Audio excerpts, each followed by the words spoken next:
les amis, bienvenue à toutes et à tous sur ma chaîne. Je suis ravi de vous retrouver pour votre guidance du mois de février 2024. Ça avance, on y est déjà, hein. Alors, vidéo signe par signe. Alors, ça concerne votre signe solaire, ascendant ou lunaire. N'hésitez pas aussi à aller voir vos autres signes, ça peut être intéressant pour venir compléter. N'oubliez pas que c'est une vidéo, une guidance qui est générale, donc bien entendu, tout ne pourra pas forcément vous parler. S'il n'y a rien qui vous parle, ben c'est pas grave, c'est qu'il n'y a pas de message pour vous, en tout cas sur ma chaîne, pour ce mois-ci. Mais sinon, je vous invite vraiment à faire la part des choses et à mettre de côté voilà, ce qui vous parle et ce qui vous parle pas. Vraiment faire la part des choses, les amis, très important. Si vous souhaitez avoir des compléments d'information, je vous invite à aller voir en barre de description, en dessous de la vidéo, il y aura toutes les informations me concernant, et notamment si vous souhaitez me contacter pour une guidance privée, je serai ravi de vous aider. Vous avez de quoi me contacter en dessous de la vidéo. Et puis écoutez les amis, je pense que j'ai fait à peu près le tour. On va aller voir ce qu'il en est pour vous sans plus tarder. Allez, on y va. Les Gémeaux, bienvenue à vous sur ma chaîne. On se retrouve pour votre guidance du mois de février 2024. J'espère que vous allez toutes et tous bien. On va aller voir ce qu'il en est pour vous. Alors, qu'est-ce qu'on a pour nos amis les Gémeaux? Ok, on a un petit 4 d'épée qui se retourne là. Peut-être moins de stress, moins de tracas, du repos aussi qui s'impose pour vous les Gémeaux. On va aller voir ce qu'il en est. Alors, j'essaie de bien viser histoire que vous voyez bien. Alors ici, ça va être les influences. Là, on aura les enjeux, justement. Là, ce qui se passe au niveau conscient, inconscient. La synthèse, le petit clin d'œil, le petit message, le petit conseil. Là, on aura votre vie matérielle, votre vie émotionnelle et votre vie spirituelle. Alors, ouais. Et en d'autres decks, on a quoi? On a la tempérance. On peut me parler d'une guérison qui est plausible. Il y a une notion de dualité et d'alchimie. Est-ce qu'il y a une potentielle rencontre, partenariat, union? Parce que 2 de coupe, on peut me parler d'amour ici, mais on a le pendu. Ok. Quelque chose à voir différemment. Bon, on a les amoureux pas loin, donc on va voir de quoi ça me parle. Alors, au niveau de ce qui vous suit, ce qui va vous influencer et vous aider, vous avez le cavalier d'épée. Donc là, c'est top parce qu'on vous retrouve dans votre énergie élément d'air. Le cavalier d'épée, on va vous pousser et vous inviter, je pense, durant ce mois à vous focaliser sur quelque chose. Ça peut être tout et n'importe quoi. Une personne, un boulot, un projet, j'en sais rien. Ça peut vraiment être tout et n'importe quoi. Mais cavalier d'épée, c'est vraiment celui qui a un but précis. Il va pas le lâcher. Dès que c'est clair, dès que c'est bien calibré, ensuite c'est taillot. Les cavaliers, je vous rappelle, on avance, il y a du mouvement. Mais voilà, le cavalier d'épée, c'est le plus rapide des 4 dans le tarot. Mais il a besoin d'avoir quelque chose de clair, net et précis en ligne de mire. Sinon, ça va nulle part. Ok, intéressant. En enjeu, on a un 5 de denier. Ouais. 5 de denier, on peut me parler des blessures, de peur aussi, de blocage. Le 5 de denier, alors soit il y a un blocage au niveau des finances, manque de moyens. Et du coup, votre objectif, ça va être justement de remédier à cela, soit peut-être en postulant, en retournant peut-être sur le marché de l'emploi, en investissant quelque part, je ne sais pas, ou peut-être en se mettant à son compte. En tout cas, on voit bien que vous allez réfléchir et accentuer et vraiment vous plonger dedans. Parce que c'est hyper important, je pense, pour la suite, pour vous. Il y a une notion de guérison pour moi à ce niveau-là. Est-ce que... Ah oui, on peut parler d'un contrat. 2 de coupe, c'est vrai qu'on peut parler de... Voilà, on parle d'union et d'amour, mais généralement aussi, c'est aussi les contrats. Quelque chose, voilà, qu'on fait d'un commun accord. Est-ce que, voilà, vous allez vraiment tellement que vous ciblez là-dessus que toute votre énergie va être déployée dedans, en fait, dans la mise en œuvre de retrouver des moyens financiers, une certaine stabilité aussi, parce que là, c'est peut-être arrivé de trop, ça vous fait émerger aussi certaines blessures, et là, il y en a marre, justement. Il y a besoin de se sentir en sécurité, hein. C'est tout à fait plausible. Ok. Au niveau de votre tête, ouais, on a une impératrice qui nous parle de fertilité. Il y a un projet en vue quand même. Alors soit c'est regagner en fertilité, en stabilité au niveau de l'élément terre, hein, dans tout ce qui se passe dans votre vie matérielle, on ira voir tout à l'heure. Hein. Soit vous avez un projet très concret et l'idée, c'est qu'il va pouvoir vous permettre de vous ramener des pépettes en fait, tout simplement. Mais à la fois, il n'y a pas que le côté extérieur, ce qui va se traduire à l'extérieur va aussi se traduire à l'intérieur. C'est-à-dire que, ok, certes, ça va vous ramener des pépettes, ça va vous ramener une certaine sécurité et stabilité sur le plan financier et matériel, mais à la fois, ça va aussi vous apporter ça à l'intérieur de vous. C'est-à-dire que vous allez vous sentir plus,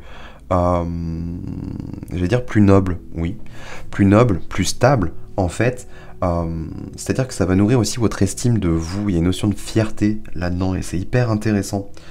Mais ouais, soit c'est le projet, c'est de retrouver un boulot, mais on voit il y a une notion de projet avec l'impératrice, quelque chose de fertile. Là, clairement, on ne parle pas de projet bébé, mais ça pourrait pour certains, mais je vois pas l'intérêt avec ce qui se passe ici. Là, pour moi, c'est vraiment un projet que vous avez en tête, qui vous tient à cœur aussi, pour pouvoir résoudre une problématique d'ordre financier, matériel, en tous les cas. Au niveau inconscient, on a la cavalier de coupe, et ça c'est pas mal. Cavalier de coupe, ce que vous n'attendez pas et ce que vous n'avez pas encore conscience, c'est-à-dire que vous allez pouvoir ensuite, je pense, après ça, tout de suite après, laisser place en fait à vos émotions, à ce qui se passe à l'intérieur de vous. J'y vois une notion artistique, créative. On peut parler de soins aussi, de santé avec l'intempérance, hein, à voir. Ça peut être un côté art-thérapie. Et franchement, cette carte-là, elle parle réellement de ça. Hein. Elle relie vraiment ces deux aspects, donc ça serait pas déconnant. Cavalier de coupe, vous allez pouvoir avancer plus avec vos élans du cœur. Il est un peu plus fleur bleue, il suit ses émotions, un peu plus romantique aussi. Si on ne parle pas de contrat, on peut parler d'une potentielle rencontre, mais il y a besoin de rectifier peut-être quelque chose avant de se sentir beaucoup plus noble. Je sais pas pourquoi j'ai ce mot qui a envie de sortir. Donc écoutez, si ça vous parle, tant mieux.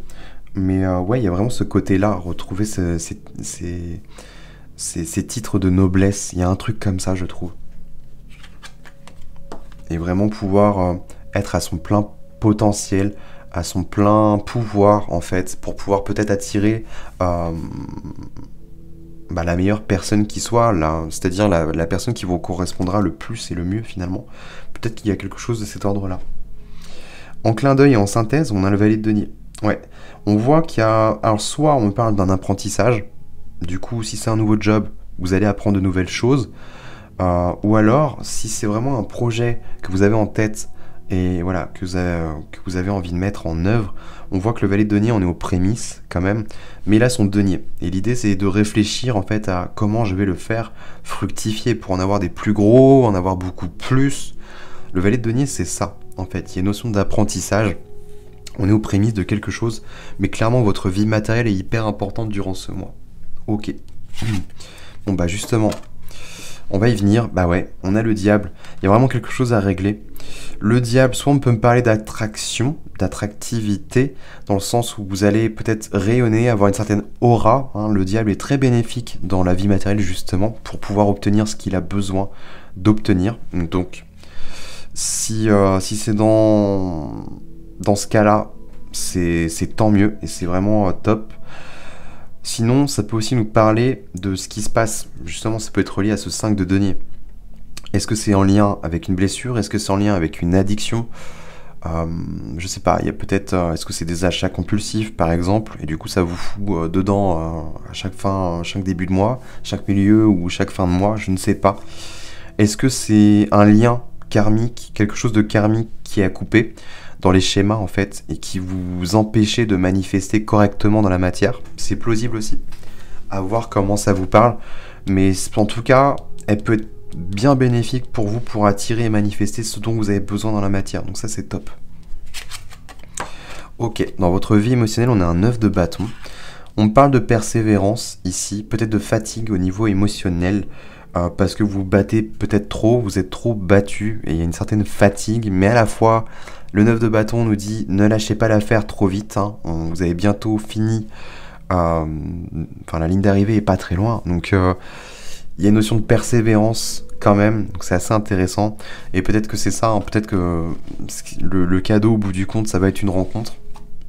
Donc ça pourrait être pas mal pour vous. Et dans votre vie spirituelle, qu'est-ce qu'on a? Eh ben, on a l'empereur. Et ouais, et moi, clairement, je pense que c'est ça. Je vous parlais de ce qui se passait à l'extérieur, mais du coup, ce qui va se passer à l'intérieur, c'est ça. C'est cet empereur. L'empereur, pour moi, il regroupe deux éléments, le feu et la terre.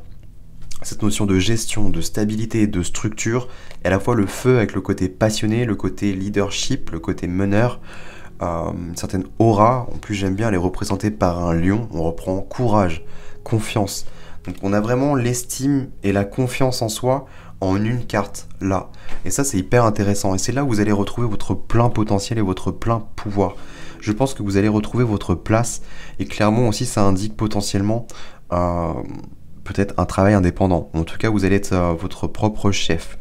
L'empereur, on serait bien là-dedans. Ok les Gémeaux. Eh ben écoutez, moi je pense que j'ai fait à peu près le tour. Il n'y a pas grand chose à dire de plus. Dites-moi en commentaire ce que vous en aurez pensé, si jamais ça vous a parlé. Si la vidéo, je vais y arriver, si la vidéo vous a plu, n'hésitez pas à liker, à la partager. Et bien entendu, abonnez-vous, très important pour soutenir ma chaîne. Et puis nous, on se retrouve très prochainement, je vais y arriver, hein, pour d'autres contenus vidéo. Et les amis, je vous fais plein de bisous, je vous embrasse et je vous souhaite de passer un très beau mois de février. Voilà, j'ai réussi. Allez, ciao.